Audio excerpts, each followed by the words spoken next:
行转爱走。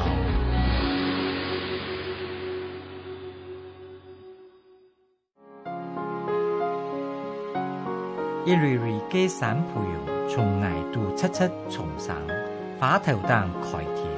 และ後生嘅山培用係台灣鐵友種，為阿美每日開來思念未來嘅種。也到嘅話，早晨從開拍攝花蕊，當豬頭念到淡淡嘅款，下豬頭從日頭樹枝路加來每日福。2-3年摘花插花看等落花。繁星綠家嘅鮮花煙呢，剪出模樣，標記了白花嘅道。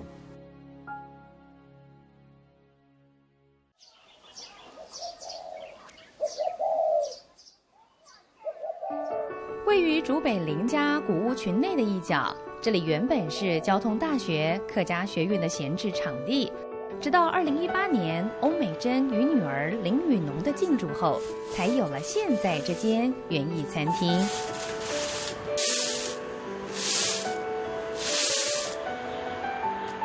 我在修剪一些枯萎的花草。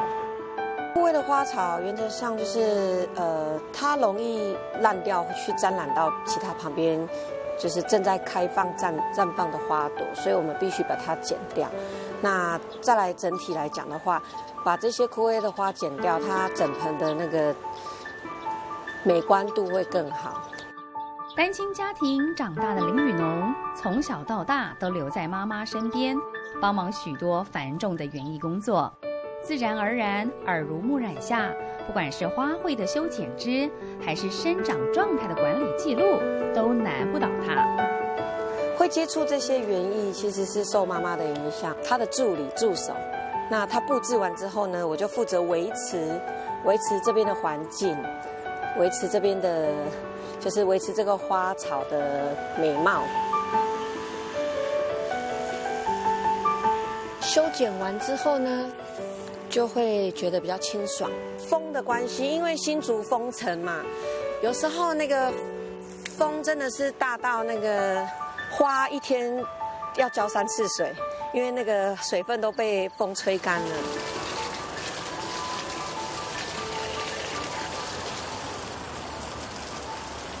要在餐饮业一级战区的竹北开设店面，并不是一件简单的事。当初林雨农就有想好策略，不是以偶尔才来消费的学生为主要客群，而是利用园艺环境以及旁边的古屋群来吸引周遭的上班族群，还有亲子家庭客群。妈妈想要先暂时做一个退休，想要休息一下。那朋友极力推荐，那请我们来看这个环境。其实，比较隐秘一点，因为就算住在大竹北地区的这个朋友们，他们其实也未必知道说，竹北有一个交通大学客家学院。那我们经营后也是有很多的客人不知哦，原来竹北有这么一块，就是这么漂亮的一个这个很天然的一个环境。2点拿吗 ？OK， 那我就一样用我们的店里面的瓷盘这样子。过去没有餐饮底子的林雨农，只有泡咖啡、饮料、小点心的经验。但先生喜欢烹饪，林雨农跟着去上课学习。到现在，店内提供的餐点多是他四处学到的私房料理，主打健康取向。而翁美珍平常有空时，就会到女儿的店来走走。不管是南庄目前修园的咖啡厅，还是竹北的园艺餐厅，庭园都是由他一手打理。你看看那个，好几片叶子黄掉了都没拿掉，黄掉了要把它拿掉，不然不好看。OK， 每天必要的工作。好，你看像这样子，宁可不要拿起来。亦步亦趋地跟在妈妈后面，任何督促便马上改善。林雨农知道妈妈对园艺的细节要求比一般人还要执着。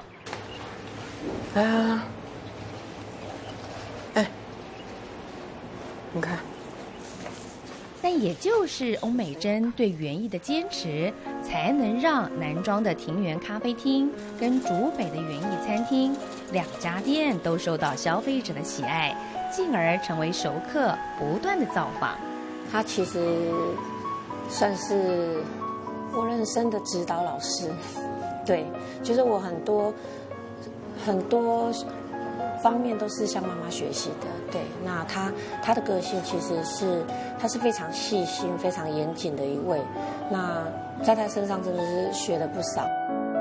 现在南庄的咖啡厅暂时休园，翁美珍还没有决定何时恢复营业。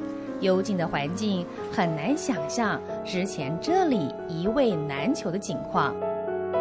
像这个香景，它的生长环境需要比较冷凉，阳光充足。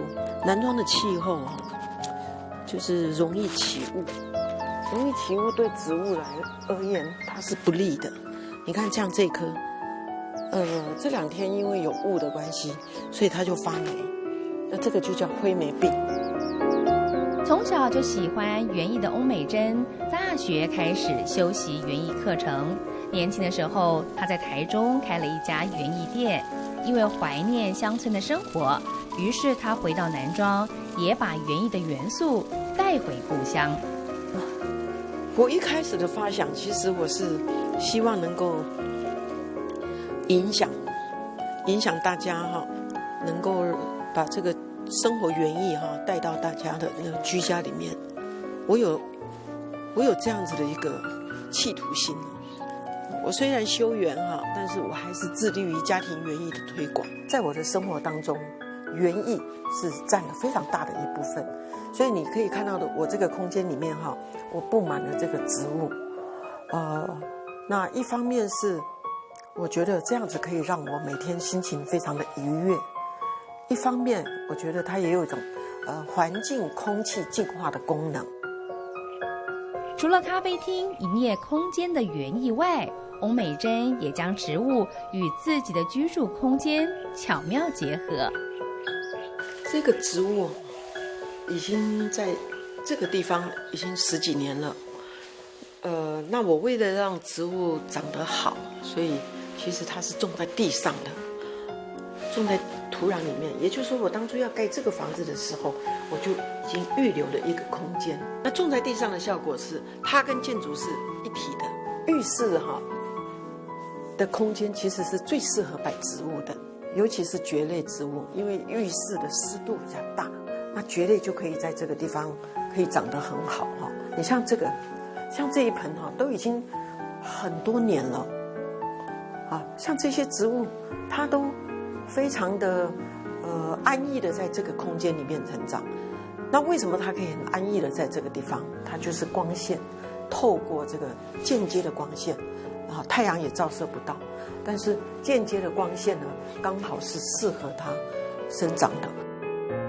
依据空间做整体的规划设计，依据习性找植物最舒适的生存方式。不止如此，翁美珍还有属于她艺术家性格的那份讲究。这个香蕉这个叫梦幻蕉。那梦幻蕉在户外的环境里面绝对不是它单一的，它一定旁边还有很多其他的，比方说鹿角蕨，或者是说这个窗帘蕨还有这个海棠。在配置的过程当中呢，我特别就是比较讲求的就是说这个构图，也就是说三角构图，不管是等边或者不等边。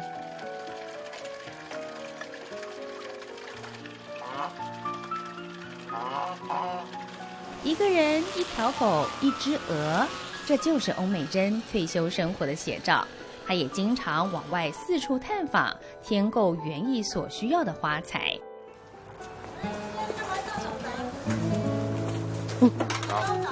以花卉产业闻名全台的彰化田尾，全台湾有近40%的花卉园艺都来这里批发，也是翁美珍最常添购花材的地方。我来看后边看，画黑，我看只好用这个好了。目前你就4项品相而已啊，需要什么？要钟、天使、虎头。近几年，随着生活园艺以及绿化环境的风气盛行，越来越多人喜欢逛批发花市。而要为居住空间挑选适合自己的植栽，当中可是有不少的小知识呢。如果你到了建国花市或滨江花市，或者是园艺店，你看它摆放的位置，你看看那个店家摆放的位置，你大概就知道说，这个是它需要日照，或者是说它可以耐阴。你如果放在公寓的话，你要注意那个方位啊。通常来讲，东南西北，朝东跟朝南是最好的方位。所以如果你的住家的窗台，那你要摆花，那你要选择东向或者是南向，那北向是最差的地方。日照强弱、摆放的位置、浇水的方法，每一个小细节都是学问，而这一点一滴也是欧美珍琢磨数十年下来的经验累积。这些客厅里面就很香的，新香嘛，我们直接炒汤的哦。这等下就给你个熬的。长龙港湾。在配置的时候，我通常会在这边待上一整天，然后慢慢的去构思我要的布局。所以，选植物是我在设计的一个很重要的一个部分。那时间要花很长，然后脑筋又要构思，眼睛又要看，什么配什么。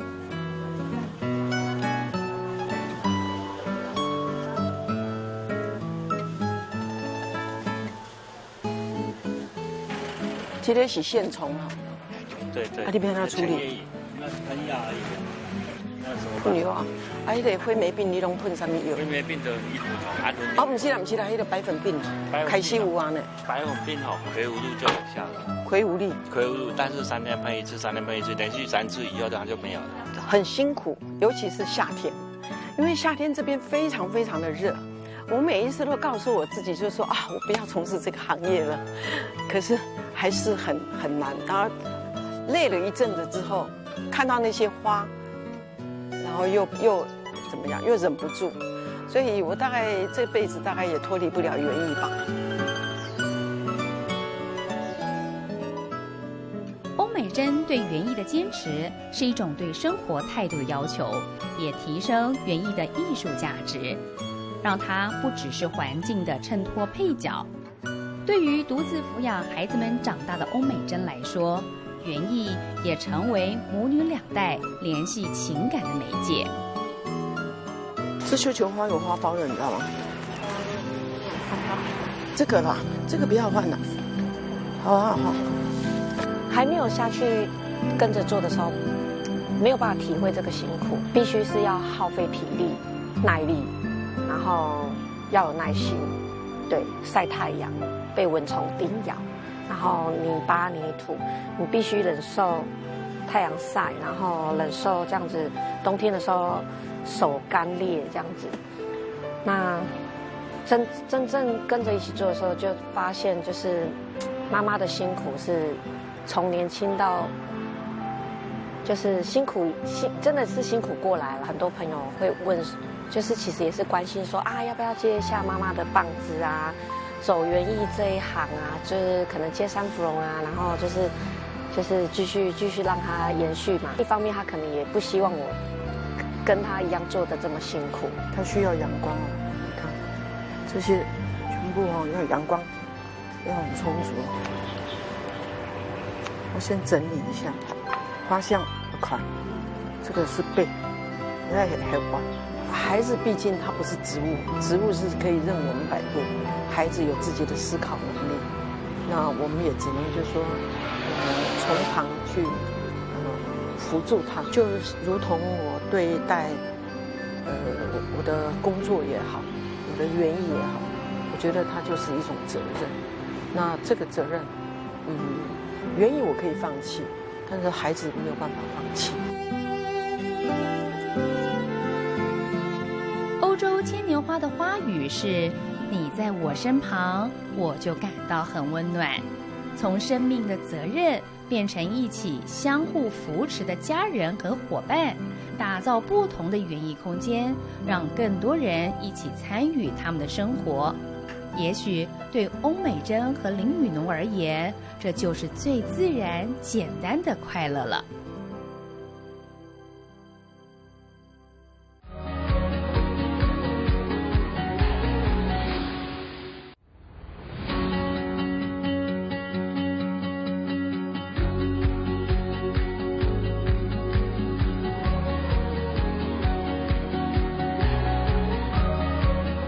行進藝造。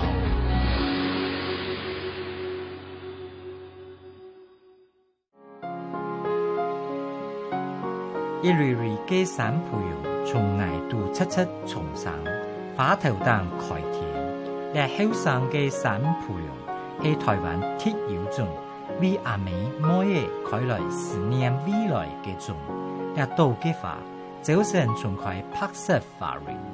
當豬頭黏到淡淡嘅款，下豬頭從熱頭樹枝路加來每夜服，2-3年摘花插花刊登落花，繁星綠家嘅鮮花煙呢，剪出無樣，標記了白花嘅道。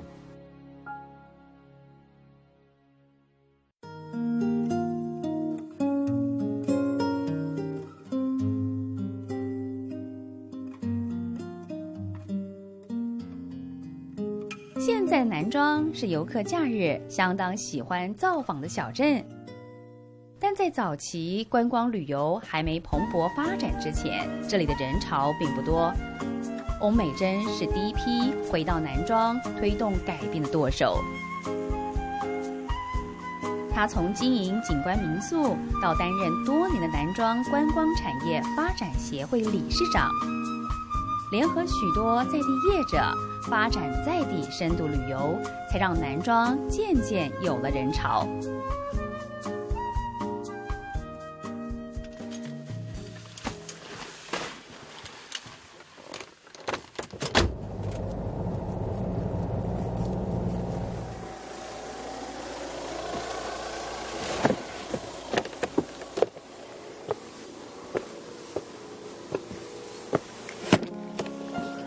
对面哈，原来就是一家餐厅，啊，整个大火烧掉了，啊，原来你看到那个变成废墟，啊，它现在就是从这个地方重建，不在原地盖了，这边重建。那我来帮他做环境的绿化，因为有一点经费上的拮据，所以有很多都是就是用现成的。那我能提供的我就提供，那绿化的部分就是我会来帮他做整个的完成。那像这边的话，就准备种一些能够垂钓的。餐厅原址现场处处可见灾后的痕迹，不难想象当下火势的猛烈与危急。幸好餐厅主人一家大小都平安。这个是餐厅的主人啊，他现在就是因为对面那个祝融嘛，烧了全付之一炬了，应该这么说。那现在就是改在这边哈，重来，一切从零开始。那这个年轻人呢很棒，那为什么我们都左邻右舍都很乐意的去协助他？就是这个是可以扶植的年轻人，好，他自己本身那么卖力。你看他除了开餐厅之外呢，闲暇之余他也种了一些这个有机姜哈。啊，你这个是要出货到哪里？到台北去。哦，你自己在吗？对啊，自己种。哦，要有一穷的呢。这一箱大概在40啊。哦，那不错。对，除了这都是现在我那个朋友在市场，他有在帮我下完，出得完了哈。对，出得完。我载一些盆子上来哦，那就叫碧玉去拿一些木屑哈，拌一些土。这个也可以。客家庄内人情的互助，在年前的寒流下显得格外温热。乐于助人，不计较得到什么，是翁美珍一路走来的处事准则。就好像园艺餐厅的设立，也是翁美珍希望间接的活络在地发展，吸引些民众在用完餐后，愿意到一旁的林家祠堂古屋群走走看看。以客家人这本书为核心，然后这个是撰稿的部分是10万字左右。目前在交通大学客家学院担任副院长的罗列师副教授，对于园艺餐厅的进驻与环境绿化后的改变，就有着很大的感受。我们这个房子本来就是盖得比较朴素，而且是当时谢英俊建筑师刻意的营造这种比较朴素的风格，用来彰显跟客家之间的关系嘛。那这种朴素其实是特别适合用比较好的绿化，还有花艺，加以装点，它是画龙点睛的效果。这个花院子进来之后，在美学上让我们这个圆楼的这个清水模式建筑的房子变得更漂亮。也就是因为这样，就很多网红的很美丽的照片就会出现在网络上嘛，所以就开始就有更多的人会因为花院子，因为这里这个漂亮的地方就来到这里。那来到这里当然就产生了更多接触的可能性。我自己在执行这些计划的时候，除了我们本来一般的管道教育的，还有学术上的管道把消息散发出去，那社区的，那或者特别是像花院子这种消费形态的顾客，就会变成更容易我们在推广这些相关在地知识的时候，其实还蛮有帮助的。朱老师上了研究，了来以后啊，上从了都花草好得意啊。系啦，东西上了都玫瑰花，东西是千日前就没就改助理没真好种花了，俩时系我都上一摆是2时，加下长果，收长以后吼，开始加下长的啦。利用点与点的连结，让民众有机会亲近老聚落。翁美珍也将园艺和老建筑结合，重新赋予传统另一种定义。园艺跟任何现代或者是老的房子，其实它都是大的，它不会有违和感，即便就说这个很西方的玫瑰，配上这个老宅，它一点违和感都没有。所以，我当初在指导他们在配置这个的时候，其实我没有考虑说它是老房子，我只是纯粹以一个环境来搭配。一边是东方典雅的扶桑花，一边是西洋热情的蔷薇花，代表着问礼堂的隽永，也代表着客家文化的兼容并蓄。而林家祠堂古屋群也有另一群客家文化工作者进入，客家音乐人刘荣昌就在这里开设自己的音乐工作室。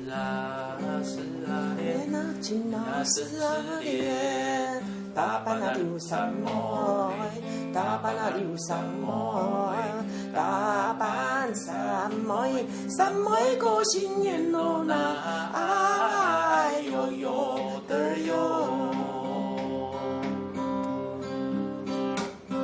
一起唱着刘荣昌为了推广母语所创作的客家童谣，翁美珍就像重新拾回小时候那纯真的记忆。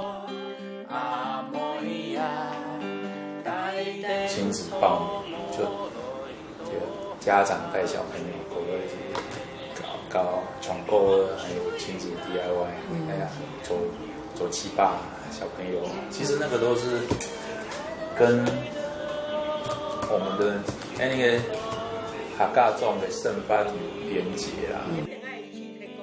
而过去作为一个文化工作者的翁美珍，也很乐于协助其他同行伙伴，透过自己园艺餐厅的平台协助宣传。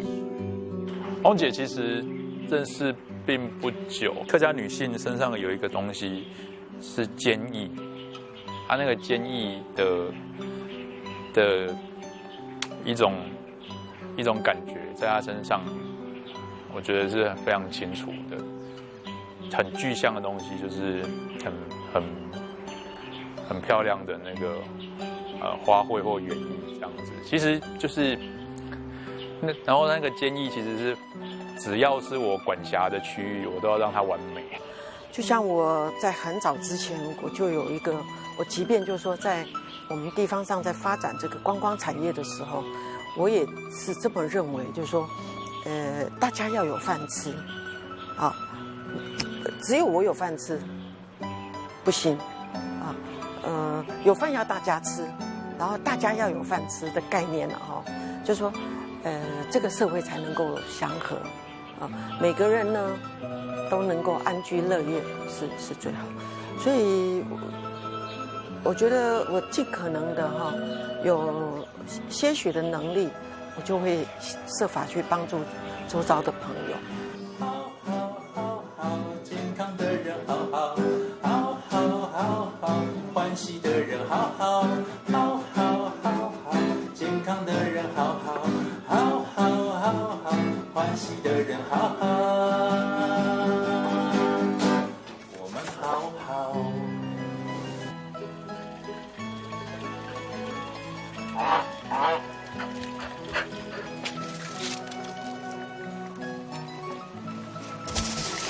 为别人着想，把别人的事当作是自己的事，这是翁美珍从自己创业到如今暂时休息都不忘记的初衷。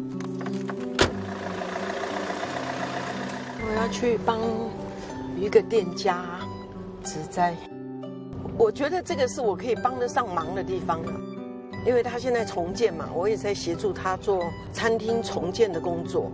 那有一个小小的空间可以植栽，我希望就是每一个店家各自的环境领域都能够美美的。嗨，哥，哎，你帮我把这几盆好，这个要浇水了哈。